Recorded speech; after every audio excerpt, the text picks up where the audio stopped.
السلام علیکم. جہاندیو Abbasi world news سے حاضر ہے. آمنہ علی ہمارے ساتھ موجود ہیں اور آج کا ٹاپک بڑا انٹرسٹنگ ہے.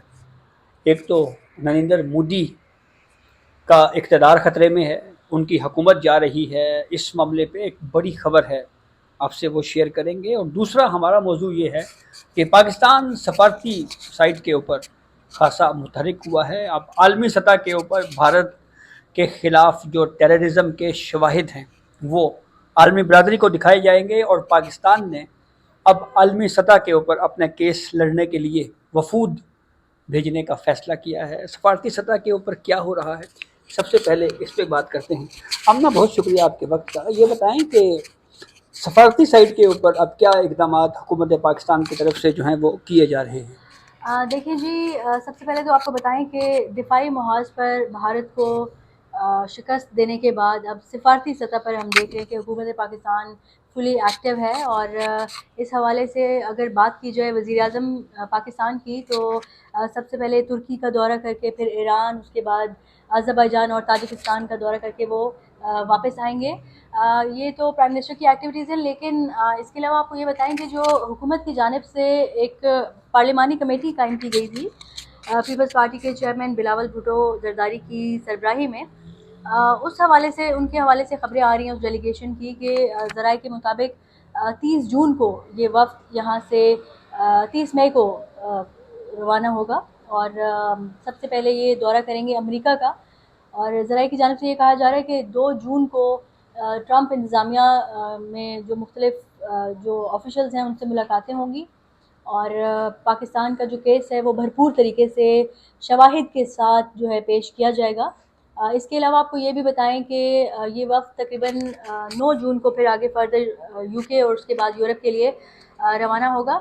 اس وقت میں جیسا کہ ہم نے پہلے بھی بتایا تھا کہ بلاول بھٹو زرداری، اس کے علاوہ ہنا ربانی کھر، شہری رحمان، خرم دستگیر، اس کے ساتھ ساتھ مصدق ملک، اور فارمر ہمارے جو رہے ہیں انٹرم سیٹ اپ کے فارن منسٹر جلیل عباس جیلانی کی سربراہی میں جو ہے یہ ان کی مطلب وہ بھی اس وقت کا حصہ ہیں.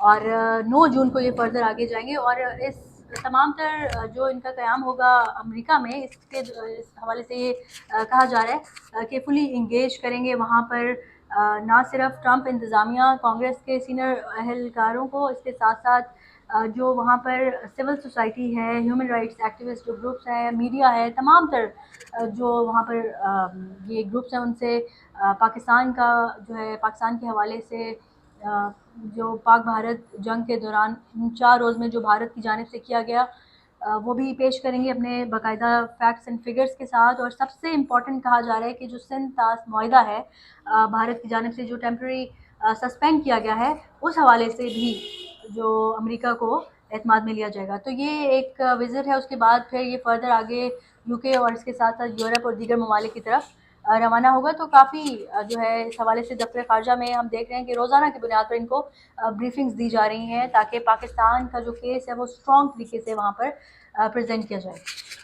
بہت شکریہ آمنہ. اس حوالے سے کچھ فیکٹس اور بھی جو مجھ تک پہنچے ہیں وہ یہ ہیں کہ عالمی سطح کے اوپر بھارت جس طرح سے دہشت گردی میں ملوث رہا، اس حوالے سے پاکستان کے پاس ویڈیو ایویڈنسز بھی ہیں. ویڈیو ایویڈنسز سے مراد کچھ انٹرنیشنل کمیونٹی کے جو اسٹیٹمنٹس ہیں جو ریکارڈ کے اوپر کہے گئے، وہ سارا ایویڈنس بھی اس وقت پاکستان کے پاس موجود ہے. اور اس کے ساتھ ساتھ جو پاکستان کے اندر دہشت گردانہ واقعات بھارت کی طرف سے کروائے جاتے رہے ہیں، اس کے بھی تمام تر شواہد. اور ایک جیتا جاگتا ہمارے سامنے جو ایک زندہ مثال ہے وہ ہے کلبھوشن جادیو کی.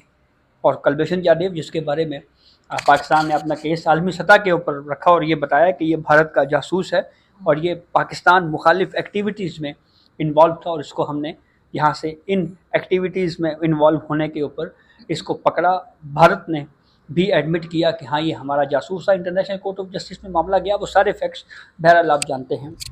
دوسرا اہم معاملہ جو اب خبر یہ آ رہی ہے کہ نریندر مودی جو ہیں، جن کو مودی گولی اگر کہا جائے تو یہ بیجانہ ہوگا، وہ آج کل گولیوں کا بڑا ذکر کر رہے ہیں، لیکن وہ انڈیا کے اندر اپنی جو اپوزیشن جماعتیں ہیں ان کو گولیاں کروا رہی ہیں، اور اس لیے ہم نے ان کا نام نریندر مودی گولی رکھا ہے.